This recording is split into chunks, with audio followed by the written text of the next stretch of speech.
For 5 minutes. Welcome to the committee, Mr. Strickland. You have the floor. Thank you very much, Mr. Chairman. It's a pleasure to be here this afternoon, and good afternoon, and thank you for the opportunity to address the Committee on Reforms to Employment Insurance System that reflects the needs of Canadian workers. Sean Strickland's my name, Executive Director of Canada's Building Trades Unions. We represent 14 international construction trade unions, and we have over 500,000 members across Canada. Reforming employment insurance has long been a high priority for Canada's building trades unions, and the pandemic has put a light on cracks in the system, as you are very much aware. I want to thank the committee for the work that you are doing. We appreciate the government's measures to support Canadians through the pandemic, unprecedented times for sure.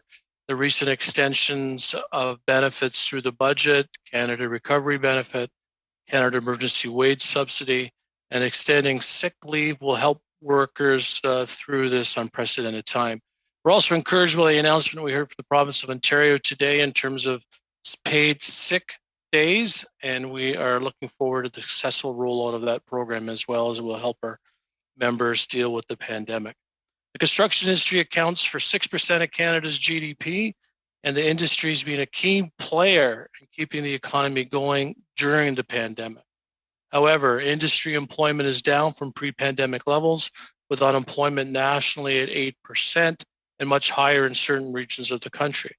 The additional supports to the CERB have helped bridge the gap, and permanent reforms to EI are an opportunity to better support workers in the long term. In our brief, we have included 8 recommendations to update the EI system. I'd like to expand on a few of those in the time I have. Let's talk about apprentices. Currently, apprentices enrolled and participating in the in-class portion of their apprenticeship, which often only lasts a few months over a period of years, often do not receive their entitlements from EI until after training is completed. This wait creates an economic barrier for apprentices to complete the in-class portion of the training and challenge the certification exam. To grow Canada's skilled trades workforce, we need to expedite EI applications for apprentices to allow them to receive EI payments faster and complete their training. As we look to rebuild our economy, we recognize the changing nature of work, and we've included recommendations to extend the EI training support benefit, address the limits on the Canada Training Benefit, and support workers seeking retraining or skill upgrading. There are a few key areas that we need to focus on. For example, Canada's energy sector is changing. As it changes, so does the nature of work, and a just transition, including skills retraining, needs to be included to make sure no worker gets left behind. We need to lessen the confusion of navigating the system to ensure more workers can utilize training programs and benefits. As the economy changes, we also need to crack down on employer misclassification of workers, who are often labeled as independent contractors or self-employed, allowing employers to evade EI and other payroll deductions. A recent study in Ontario by the Ontario Construction Secretariat indicates loss of revenue to governments in the magnitude of $1.8 to $3.1 billion annually. Addressing the misclassification of workers will help broaden EI's base, prevent free riding and undercutting competition. Canada's Building Trades Unions is also requesting that dedicated EI program liaison officers be restored. Think of an apprentice who doesn't know the system. They submit a report to an EI office that redirects them to apply for other similar jobs, not understanding the cyclical nature of construction and how a union hiring hall works. This not only confuses the apprentice, but leads to deferring apprenticeship completion.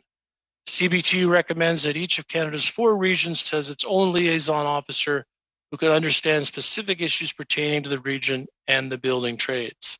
I'd like to also talk about getting Canadians back to work in the construction sector.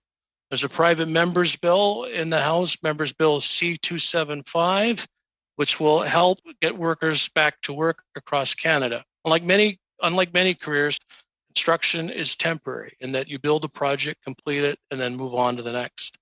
This can require workers to travel and temporarily relocate for work, costs which could be too much for a worker and disincentivize them to travel. This can create labor shortages in different regions with high unemployment and others, something a skilled trades mobility tax deduction would address. Currently, the temporary foreign worker program is a tool used to support labor shortages. However, it is not being implemented accurately with labor market information data. This has become a bigger issue in certain trades and regions, particularly in BC, and we need to better address how temporary foreign worker applications are reviewed. Make it easier for skilled trades workers to travel to where the work is, rely less on temporary foreign workers and government programs like EI. I thank you for this opportunity, and I look forward to answering questions later during the deliberations. Thank you, Mr. Chairman.